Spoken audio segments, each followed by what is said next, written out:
કચ્છવાસીઓ માટે ખુશ ખબર. ભુજમાં આજથી 1 મહિના સુધી ચાલનારા ભવ્ય આંતરરાષ્ટ્રીય ફ્લાવર શોનો પ્રારંભ થઈ ચૂક્યો છે. 80 લાખના ખર્ચે તૈયાર થયેલ આ શોમાં શું છે ખાસ, જોઈએ આ અહેવાલમાં. કચ્છના આંગણે આજથી આંતરરાષ્ટ્રીય કક્ષાના ફ્લાવર શોનું ભવ્ય આયોજન કરવામાં આવ્યું છે. ભુજના રોટરી હિલ ગાર્ડન ખાતે આજથી શરૂ થયેલો આ ફ્લાવર શો સતત 1 મહિના સુધી ચાલશે. વહીવટીતંત્ર દ્વારા વિધિવત રીતે આ શોને જાહેર જનતા માટે ખુલ્લો મૂકવામાં આવ્યો છે.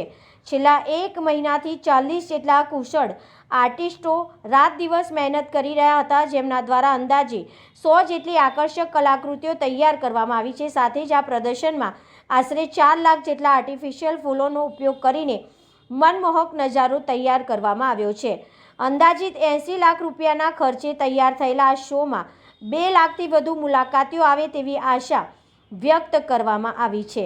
આ વિશેષ પુષ્પ પ્રદર્શન શોની અગાઉની સફળતાની વાત કરીએ તો અમદાવાદ, રાજકોટ અને જામનગરની ભવ્ય સફળતા બાદ હવે કચ્છના લોકો આ અદ્ભુત નજારોનો લાવો લઈ શકશે. વિદ્યાર્થીઓ અને શાળાઓ માટે ખાસ જાહેરાત પણ કરવામાં આવી છે. વહીવટીતંત્ર દ્વારા એક સરાહનીય નિર્ણય લેવામાં આવ્યો છે. ભુજ અને આસપાસના વિસ્તારના 20,000 જેટલા વિદ્યાર્થીઓને નિઃશુલ્ક એન્ટ્રી પાસ આપવામાં આવ્યા છે. આ ઉપરાંત અન્ય સ્કૂલ ટેસ્ટો માટે પણ ટિકિટમાં 50%, અન્ય સ્કૂલ ટ્રસ્ટો માટે પણ ટિકિટ માટે 50% રાહત જાહેર કરવામાં આવી છે. ભુજનું એક નવલું નજરાણું એટલે ભુજ ડેવલપમેન્ટ ઓથોરિટીની માલિકીનો રોટરી ચેરિટેબલ સોસાયટી સંચાલિત હિલ ગાર્ડન મધ્યે ઘણા વર્ષો બાદ એક હિલ ગાર્ડનને આકર્ષણ કરે એવું ફ્લાવર શોનું આયોજન કરવામાં આવ્યું છે. અમારી સાથે એક રાજકોટની અનુભવી એજન્સી દ્વારા આ એક નહીં નફો નહીં નુકસાનના ધોરણે ફ્લાવર શોનું આયોજન કરેલ છે. ફ્લાવર શોની વિશેષતાની વાત કરીએ તો ખાસ કરીને તુલિપ ગાર્ડન અને 101 જેવા અલગ અલગ પ્રકારના આર્ટિફિશિયલ અને ઓરિજિનલ ફૂલોનો અહીંયા આયોજન કરવામાં આવ્યું છે. ખાસ કરીને વાત કરીએ કચ્છની જનતાને તો જેટલા પણ સ્કૂલના લગભગ 20,000થી ઉપરના જે છોકરાઓ છે એને અમો દ્વારા એટલે સંસ્થા દ્વારા ફ્રી ઓફમાં વિઝિટ કરે એના માટે પાસ આપવામાં આવ્યા છે. અને એનાથી પણ વધારે કદાચ સ્કૂલો આવશે બાળકો તો એને અમે અહીંથી આવકારીએ છીએ. હિલ ગાર્ડનમાં આ રોટરી ક્લબ દ્વારા જે ભાડા સંચાલિત હિલ ગાર્ડનની અંદર રોટરી ક્લબ દ્વારા જે આ ફ્લાવર શોનું બહુ સુંદર આયોજન કરવામાં આવેલું છે. જે મોટા મોટા શહેરોમાં જે રીતે આયોજન થતા હોય છે અને બાળકોને જે મનોરંજન થતું હોય છે કે જે જાણકારી મળતી હોય છે ફૂલ છોડની, એ ભુજમાં અને ખાસ કરીને કચ્છના જે બધી સ્કૂલોના બાળકોને ખાસ કરીને જાણકારી મળી રહેશે. વધુમાં જે રોટરી ક્લબ દ્વારા સ્કૂલના બાળકો માટે જે ફ્રીમાં અને જે કન્સેશન આપવામાં આવ્યું છે એ ખૂબ સારી વાત છે. એટલે બધા વાલીઓને અને જનતાઓને અપીલ છે કે એના બાળકોને લઈને એકવાર અવશ્ય આ ફ્લાવર શોની મુલાકાત લે. ખાસ કરીને મુલાકાતીઓ છે, માનો કે વિદ્યાર્થીઓ છે તો એના કદાચ પ્રશ્નો પૂછવામાં આવશે તો અહીંની એજન્સી દ્વારા જે માણસો રાખવામાં આવ્યા છે કે ભાઈ આ શેનો છોડ છે તો તુલિપ ગાર્ડન છે, એ ક્યાં થાય છે તો કે ભાઈ ખાસ કરીને કાશ્મીરમાં થાય છે અને વર્ષના 4 થી 5 જ મહિના એનો હોય છે અને એ એકદમ હાઈ ટેમ્પરેચર તો જ તુલિપ શક્ય છે, બાકી શક્ય નથી. તો અમુક ઓરિજિનલ પણ જેમ કે લજામણી છે તો લજામણીને આમ ટચ કરીએ તો એ કરમાઈ જાય. એનો જ્યાં જ્યાં પ્રશ્નો આવશે વિદ્યાર્થીઓને એમ અહીંયા દ્વારા માર્ગદર્શન પૂરું પાડવામાં. હું કિરીટ વ્યાસ. અમે આ ફ્લાવર શો ભુજ ખાતે લાવ્યા છીએ, જેમાં મેજોરિટી આર્ટિફિશિયલ ફ્લાવરો છે, સાથે સાથે ઓરિજિનલ ફ્લાવર પણ છે. આ આર્ટિફિશિયલની લગભગ 100 જેટલી અમે કૃતિઓ બનાવેલી છે, જે અવારનવાર ફેરફાર કરતા રહેશું અને ભુજ લોકો સારો અમને પ્રતિસાદ આપે એવી મારી અપેક્ષા છે. જામનગર અને અત્યારે ભુજ આવ્યા છીએ અને હવે પછી આગળ બરોડા, અને એમાં અમારો એક એવી છે કે અમે તાજમહેલ જે 8,000 બી છે એમાંની અમુક કૃતિઓ પણ બનાવી એવી અમારી ધારણા છે.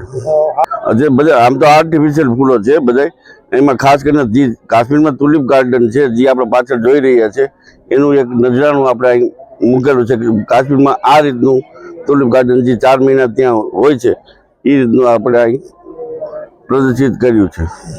નું હેતુ આમ જો તો બાળકોને અને જે નથી અમુક લોકોને ખ્યાલ આવતો એ લોકો જાણે ફ્લાવર વિશે, કુદરતી તરફ નેચર તરફ લોકો વળે એવી અમારી કચ્છની જનતા અમને આ ટુલિપ ગાર્ડન અને ફ્લાવર શો જોવે અને સારી રીતે માણે એવી અમારી અપેક્ષા છે.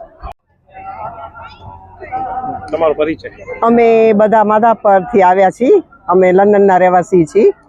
કાલે રાતના જ મેં ફેસબુકમાં જોયું કે અહીંયા ફ્લાવર શો છે, એટલા માટે અમે જોવા આવ્યા. પણ કચ્છમાં પહેલી વાર થયો છે, એ પ્રમાણે એ લોકોનું કામકાજ સારું છે, જોવાની અમને બહુ મજા આવી. ફોટા પણ પાડ્યા. સારો એક્સપિરિયન્સ છે, બધાને જોવા આવવા જેવું છે. હિલ વ્યૂ ગાર્ડનમાં એમ થયું કે ઘણા વર્ષોથી આવ્યા નહોતા, તો ત્યાં ગાર્ડનમાં પણ ફર્યા ને સારું બધું માણ્યું અમે બધા ભેગા થઈને. એમ એક્સાઇટમેન્ટ હતું, એવું નીકળ્યું ખરું. હા, તે જોવા જેવું છે. એમ કે અમદાવાદ જઈએ એવી રીતના અહીંયા આપણે ત્યાં થવા માંડ્યું છે એક કામકાજ, તે આવું જોવાનું તો સારું છે એક્સપિરિયન્સ. જગ્યાએ માંડવી, પછી રોડ ઓફ હેવન, માંડવી, કારો ડુંગર, ધોરાવીરા બધે ફર્યા છીએ. અમારે એવું હોય કે કાંઈ જોવાનું મળતું હોય તો અમે એની તક પહેલાં લઈએ. એમ કહેવામાં આવ્યું હોય એના ટાણા પહેલા આવી જઈએ. એમ હા, સ્મૃતિવન ને બધું સારું સારું વસ્તુઓ અહીંયા જોવાની છે. એમ વાતાવરણ બહુ સરસ છે, પણ અહીંયા ચોખ્ખાઈની બહુ જરૂર છે. એમ જો ચોખ્ખાઈ હોય ને તો અમારા ત્યાંના રહેવાસીઓ બહુ ફરવાનું પસંદ કરે અહીંયા. બાકી બધું અહીંયા જમવા કરવાનું ને બધું સારી સગવડો છે, જાય તે બહુ સરસ ઓર્ગેનાઇઝ કરેલું છે બધું. હા, હમણાં 3 દિવસ પહેલા જ ગયેલા છીએ ત્યાં ધોરડો. હા, નમસ્કાર, હું ચાવડા નિલેશ મુરજીભાઈ, અંજાર કચ્છ. અંજાર એજ્યુકેશન સોસાયટી શૈક્ષણિક સંકુલના એક વિભાગ શિલ્પાંજલિ વિદ્યા મંદિરને લઈને અત્રે હિલ ગાર્ડન ફ્લાવર શો જે આજથી આરંભ થયેલો છે એની મુલાકાતે અમે આવેલા છીએ. અમે 166 બાળકો સાથે અહીંયા આજે જે કચ્છમાં પ્રથમવાર ફ્લાવર શો યોજાઈ રહ્યો છે એને માણવા માટે, અવનવા પ્રકૃતિના આ ખેલ છે એને નિહાળવા, એની સૌરભને હકીકતમાં સુગંધ લેવા માટે અત્યારે આવ્યા છીએ. અમારા સાથે 13 અમારા સહકર્મચારીઓ પણ પધાર્યા છે. મને ગર્વ થાય છે કે કચ્છ જિલ્લામાં આ ફ્લાવર શો યોજાયેલો અને એમાં બહોળી સંખ્યામાં મેદની આવી છે, નાના બાળકો પણ આવી રહ્યા છે. અને આ એક એવું ઉત્તમ ઉદાહરણ બની રહેશે કે કચ્છ જિલ્લો એક સર્વાંગી વિકાસ માટે એક ઉમદા જે ધ્યેય સાબિત કરી રહ્યો છે, એમાં એક ઓર પીછું ઉમેરાશે. આવો ફ્લાવર શો નિહાળવો અને માણવો એ આપણા સૌને ભાગ્યની વાત છે. બાળકો આજનો ફ્લાવર શો જોઈ, રંગબેરંગી ફૂલો જોઈ અને એવું લાગશે કે કંઈક અમે એવી જમ્મુ કાશ્મીર જેને કહીએ ને લીલોતરીની જગ્યાઓને જઈને એવો હળવો અહેસાસ કરશે, આનંદ થશે. આપણે હંમેશા આવી સૌંદર્યતાને માણવું જોઈએ, એને આનંદ વિભોર થઈ અને એના માટે આપણા જે 4 નયન છે એને ટાઢા કરવા જોઈએ. તો હું સૌ કચ્છવાસીઓ અને બહારથી આવતા તમામને પણ હું અત્રેથી કહેવા માંગુ છું, તમે અહીંયા આ ફ્લાવર શો જોવા આવો. હિલ ગાર્ડન મધ્યે આ જે એક નવતર આયોગ થયું છે એને આપણે સૌ નિહાળીએ, સૌ પરિવાર વતી આવીએ. નાના બાળકોને તો ખાસ સ્કૂલના મેનેજમેન્ટ લોકો અહીંયા બાળકોને મોકલે, નિહાળે, એ હું કહેવા માંગુ છું. ખૂબ ખૂબ આભાર, ધન્યવાદ. નમસ્કાર, અંજાર એજ્યુકેશન સોસાયટીથી અમે આવ્યા છીએ બધા છોકરાઓને પ્રવાસ લઈને અહીંયા. અને ફર્સ્ટ ટાઈમ આજે કચ્છની અંદર અમે આ ફ્લાવર શોનું બધું જોયું, બહુ મજા આવી. આવું થતું રહેવું જોઈએ, છોકરાઓને પણ ખૂબ આનંદ થાય છે. અમારા મેડમને પણ બહુ ગમ્યું, તમે એમને પણ પૂછી શકો છો. મેમ, રોટરી ક્લબના પ્રયાસથી જે આ ફ્લાવર શો કરવામાં આવ્યો છે તે ખૂબ જ સારો છે અને બાળકોને જોઈ નાના અને મોટા સૌને ગમે એવો આ ફ્લાવર શો છે. આ આયોજન કરનાર આયોજકોને ખૂબ ખૂબ ધન્યવાદ, આભાર.